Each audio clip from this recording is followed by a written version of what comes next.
নমস্কার বন্ধুরা, welcome to my channel the creative Sumita. আজকে আমি কোজাগরী লক্ষ্মী পূজার ব্রতকথা পড়ে শোনাব। উজ্জয়িনী নগরে এক সত্যনিষ্ঠ ধর্মপ্রাণ রাজা ছিলেন। তিনি রাজবাড়ির নিকট একটি হাট বসালেন।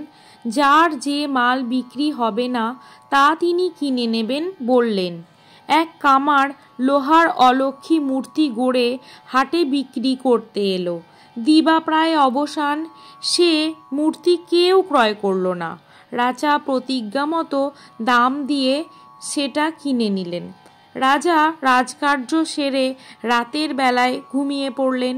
অর্ধেক রাতে হঠাৎ একটা কান্নার শব্দে তার ঘুম ভেঙে গেল। তিনি শয্যা থেকে উঠে বাইরে এলেন। তারপর কান্নার স্বর লক্ষ্য করে গিয়ে দেখলেন ঠাকুর ঘরে বসে একটি পরমা সুন্দরী কন্যা কাঁদছেন।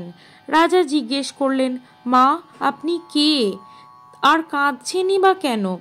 রাজলক্ষ্মী বললেন, মহারাজা, আপনি অলক্ষ্মীর লৌহমূর্তি ঘরে এনেছেন। আমি কি রূপে এই পুরীতে বাস করি? রাজা বললেন, মা, আমি সত্য রক্ষা করেছি, তাতে যদি আপনি আমায় ত্যাগ করে চলে যান আমি নাচার। দেখতে দেখতে রাজলক্ষ্মী অন্তর্হিত হলেন। পরদিন রাজা আবার কান্নার শব্দ পেলেন। বিছানা থেকে উঠে গিয়ে দেখলেন একটি দিব্য মূর্তি কন্যা রাজপুরী থেকে বেরিয়ে যাচ্ছেন। রাজা সামনে গিয়ে তাদের পরিচয় ও চলে যাবার কারণ জিজ্ঞাসা করলেন।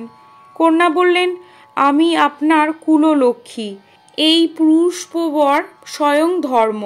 অলক্ষ্মী গৃহে আসাতে আমরা আপনাকে ছেড়ে যাচ্ছি।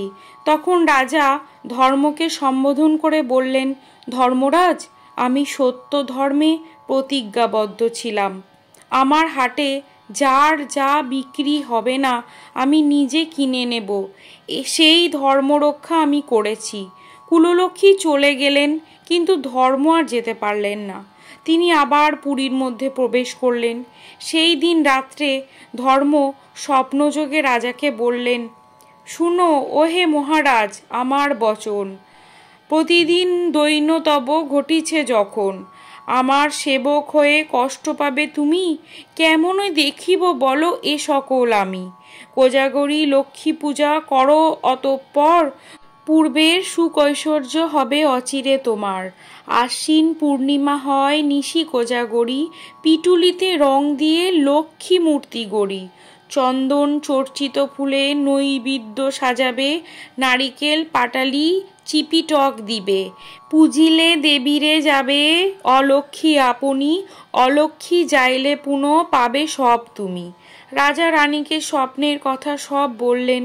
লক্ষ্মীব্রত করতে রানীর ইচ্ছে হলো। শুভ যোগ উপস্থিত। আজ আশ্বিন মাসের পূর্ণিমা তিথি। এই তিথির নামই কোজাগরী পূর্ণিমা। এই দিন প্রদোষে লক্ষ্মী দেবীর পূজা করতে হবে। কুলপুরোহিত এলো। যথা নিয়মে ভক্তি সহকারে রাজা ও রানী পূজা করলেন। আর সেই থেকে পৃথিবীতে কোজাগরী লক্ষ্মী পূজার প্রচার হলো। আশ্বিন মাসের পূর্ণিমার রাতে যে লক্ষ্মী পূজা হয় তাহাই কোজাগরী লক্ষ্মী পূজা। যথায় কোজাগরী হয় তথায় যশলক্ষ্মী, ভাগ্যলক্ষ্মী ও কুললক্ষ্মী প্রসন্ন হইয়া সেই গৃহে অচলা হইয়া থাকেন। আজকে আমার কোজাগরী লক্ষ্মী পূজা ব্রতকথা যদি আপনাদের শুনে ভালো লাগে তবে আমার চ্যানেলটিকে সাবস্ক্রাইব করে পাশে থাকবেন এবং ভিডিওটিকে লাইক শেয়ার করে দেবেন। সকলে মা লক্ষ্মীর দয়ায় খুব খুব ভালো থাকবেন, সুস্থ থাকবেন আর আমার পাশে থাকবেন। অনেক অনেক ধন্যবাদ।